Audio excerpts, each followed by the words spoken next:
For a little bit of context, the game Humankind challenged me to do a what-if scenario for their what-if contest. So, here is mine. Cities are left abandoned. Raiders have come from the sea. Any survivors flee into the mountains, their descendants eventually forgetting the written word. There have always been times throughout history that empires have collapsed, but usually there is at least something to take their place. This was not one of those times. A millennia before the ancient Greeks, the Near East had been home to a complex web of empires that warred and traded with one another, until suddenly, in the late 13th century BC, everything simply collapsed. And for many prominent civilizations, there was simply no replacement. They fell into a dark age. This was the Bronze Age collapse, a soft reboot for at least half of the ancient world. We don't know for certain what specifically caused the collapse, from environmental change, to invasion by the Sea People, to a breakdown in essential trade. And most likely it was a combination of all of these. What I want to imagine is a world where the Bronze Age collapse simply didn't occur. With so many factors, it's entirely likely the collapse was inevitable. Not only that, but this is theorizing about cultures that existed 3,000 years ago, some of which the historical account is hazy at best. So if I take a few liberties with the scenario, well, now you know why. So let's get wacky. The Mycenaean Greeks were on the edge of civilization, seafarers that traded and warred with their neighbors and each other. In many ways, like the classical Greeks a millennia after. Yet instead of power being organized by a single city, instead it was focused around individual fortresses or palaces, ruled by a king. In this alternate timeline, the system would evolve much like it did in our own Greece. There's an influx in population from rural areas. This gives rise to cities, and the palace becomes the center of a new city-state. Why would this be? Well, this is exactly how Athens and many others began. Much of what we know about the Mycenaean Greeks is hazy. Not because they didn't have a writing tradition, they did. It's that the collapse erased the civilization so thoroughly, writing entirely disappeared, and it wasn't for generations until writing returned to Greece. In this alternate timeline without the collapse of the Mycenaeans, this original writing system called Linear B would continue to be taught and refined. The alphabet that was the basis for Latin, Greek, and Cyrillic is never adopted. This system would have spread just as the alphabet did, an alternate basis of all writing in the Western world. Our alphabet uses symbols to represent singular sounds, ones that when read together create new sounds to convey messages. Take the letter W, we, y, or wa, and the type of sound produced changes. Simple enough. But Linear B did not work like this. Instead, it was based on two things: syllables and characters. Representations of a syllable instead of a specific sound. So to represent we, y, wa, all three sounds would have a different symbol. And while they had that, there was also another aspect to the system: characters, or symbols to represent an idea or single word. This is the most influential form of writing to the Etruscans, Italics, and Slavs. Europe's writing system would far more resemble the writing of East Asia, if anything. And as a syllabic writing system, for each different language, new characters themselves would need to be changed, shifted, or dropped. Think of it this way. Say you want to learn German, but instead of needing to just learn what the different words mean, you instead need to memorize a whole new list of characters and symbols just to understand the different words at all. Future spread of information across the continent is slower and more time-consuming. The farther north in the continent you go, the more different the characters would become from the original Linear B. As for the actual Mycenaeans themselves, had they continued on, they very much would be just like the future Greek city-states of our timeline, settling other parts of the Mediterranean such as Sicily, Anatolia, and southern Italy. Sites like Mycenae, Tyrnus, and Pylos might have grown into cities just as prominent as Athens, Thebes, or Sparta. The city of Troy, though it didn't go by that name, did in fact exist, and its destruction was most likely in some long-forgotten Mycenaean war. This alternate Greece wouldn't have a history as shrouded in myth by 500 BC. Without the collapse, there is now 1,000 more years of a continuous Greek history.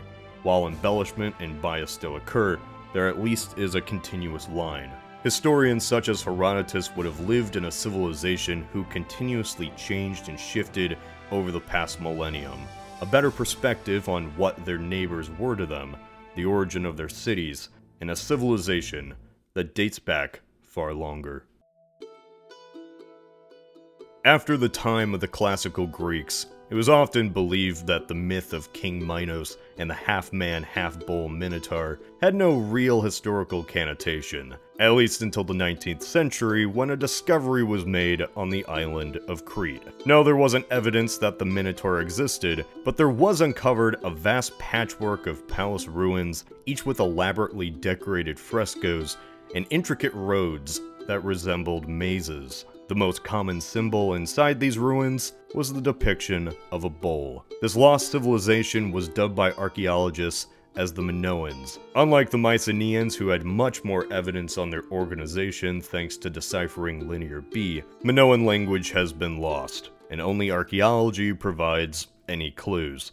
That said, as much as we do know, they were organized much like the mainland Mycenaeans with palaces. The largest of these was called Knossos. There's some evidence that the Minoans created colonies across the Aegean, dotting islands across present-day Greece, and at their greatest extent used these colonies to culturally and militarily influence the mainland Mycenaeans. Had disaster not struck, either man-made or natural, perhaps the Minoans could have spread even further, with outposts across the coast like the Greeks or Phoenicians, settling outposts in North Africa, Sicily, maybe even Western Anatolia. One of these colonies could even become wealthy and prosperous, over time forming its own autonomous state. And it'd be easier to do considering that a state like Carthage most likely wouldn't even exist, but I'll talk about that soon. Even before the Bronze Age collapse, the Minoan reign over the Aegean was coming to an end.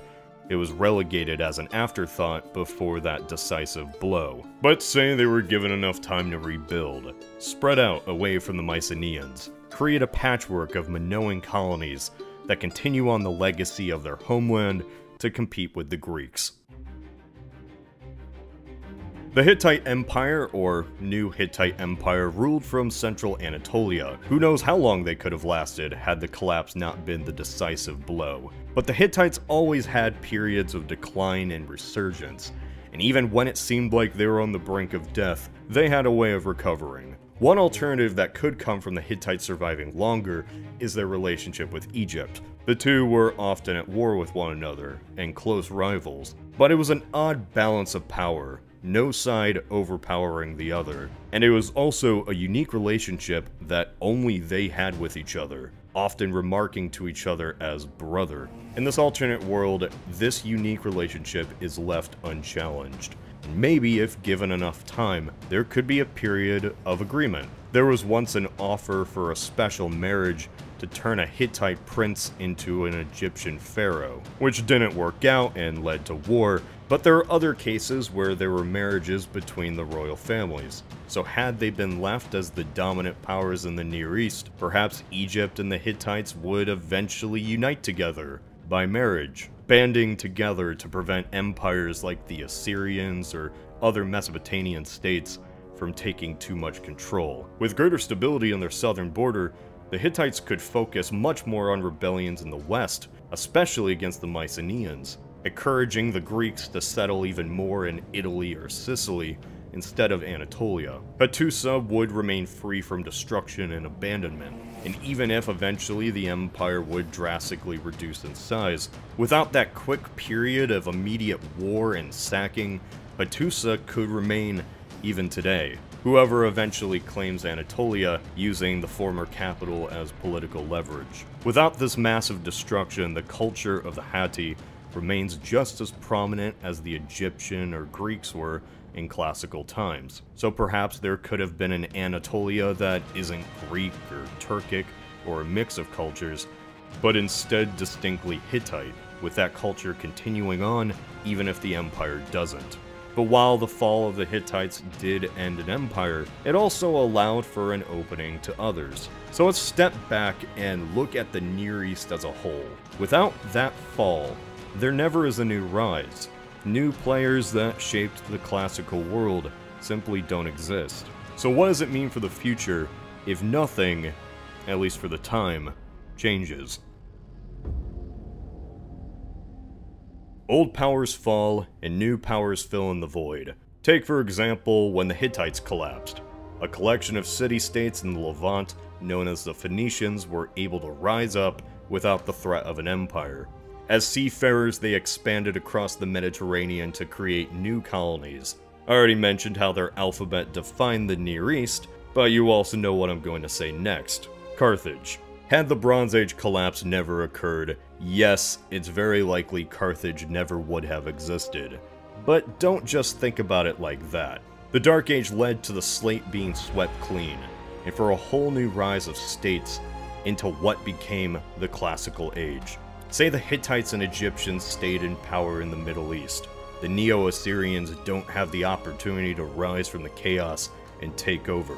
Without a weakened Egypt, the southern Levant remains a collection of tribes under Egyptian tribute. There isn't an opportunity for the tribes of Israel to establish their own brief kingdom. And without the Neo-Assyrians, and therefore their fall by the hands of the Neo-Babylonians, who then sacked Jerusalem, the Israelites wouldn't have had a portion of their population sent to Babylon around the 600s BC, creating the urge to write down their history after being taken away from their homeland. This initial shock, and then returning of their land thanks to Cyrus the Great, was what led to the creation of the First Temple, and the fundamental bringing together of what would become the Torah and Old Testament. Without the Neo-Assyrians, the Medes and Iranian people don't rise up in an alliance with their neighbors to defend themselves. The Medes set a precedent of empire building in Persia, who were then overthrown by Cyrus the Great, whose empire, which did help out the Jews, also went to the edge of Anatolia. These are just two examples, but many of the most ancient events our society thinks of, the creation of the Old Testament, the Battle of Thermopylae, were kickstarted all from a single power vacuum 3,000 years ago. Since yes, this is about events that occurred so long ago, I can't say for certain how exactly the Near East might look by the time of 500 BC. Maybe the Hittites go through another period of weakening, allowing a Mesopotamian state like the Assyrians to rise to power. Or perhaps thanks to that alliance with the Egyptians, they successfully defend against any future empire that tries to rise up. There's evidence that Rome and the Etruscans began their own states in part because of trade with Greek colonists. Had the Mycenaeans not fallen into a dark age, such progression may have reached Italy centuries earlier than our own timeline. If there's one thing to take away from this, civilization is a lot older than most people think it is. Our calendars may say 2020, but the Bronze Age was a period of cities, empires, and trade, just as complicated and rich as any years that came after the start of our own year one. Perhaps had writing and history not been lost, languages and culture not forgotten, we'd have a different perspective on how we got here. And while we never did go down that alternate timeline, maybe you can hold that perspective yourself. This is Cody of Alternate History Hub. This video was done in part as an announcement for a new contest by the upcoming game Humankind. Since it is a game about building up your society through the ages, I felt the Bronze Age theme was fitting. This new contest is where you, the community, create your own content, be it memes, scenarios, or stories, around the theme of a particular what-if scenario. It will be going on for the next few weeks, with the theme changing weekly. Multiple winners will be chosen each week as well, up until the grand finale. So if this interests you and you'd like more information on the contest, the link is in the description below.